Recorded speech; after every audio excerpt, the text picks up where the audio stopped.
ముమ్మిడివరానికి 3 కిలోమీటర్ల దూరంలో ఉన్న కొత్తలంక గ్రామం ప్రముఖ దేవాలయాలు, పురాతన ఆలయాలు ఉన్న గ్రామం. రాష్ట్రం నలుమూలల నుంచి వచ్చి ఈ గ్రామంలో ఉన్న బాబాగారి దర్గాను దర్శించుకుంటారు. అదేవిధంగా ఈ గ్రామంలో పురాతన శివాలయాలు, గ్రామ దేవత ముత్యాలమ్మవారు మరియు అన్నవరం దేవస్థానం తరువాత కొత్తలంక సత్యనారాయణ స్వామివారి దేవస్థానం, అనేక దేవాలయాలు ఈ గ్రామంలో కొలువై ఉన్నాయి. కోనసీమ జిల్లాలో ఉన్నటువంటి కొబ్బరికాయ ఎగుమతులు ఇతర రాష్ట్రాలకు ఈ గ్రామం నుండే అత్యధికంగా సరఫరా చేయబడతాయి.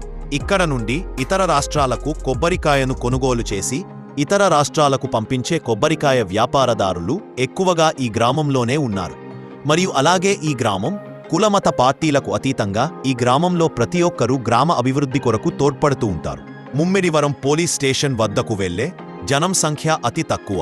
ఎందుకంటే ఈ గ్రామంలోనే ఏ సమస్య వచ్చినా గ్రామ పెద్దలు కూర్చుని సమస్యను పరిష్కరించుకుంటారు. ఈ గ్రామం పేరు చెబితే కోనసీమ జిల్లాలో తెలియని వారు ఉండరు.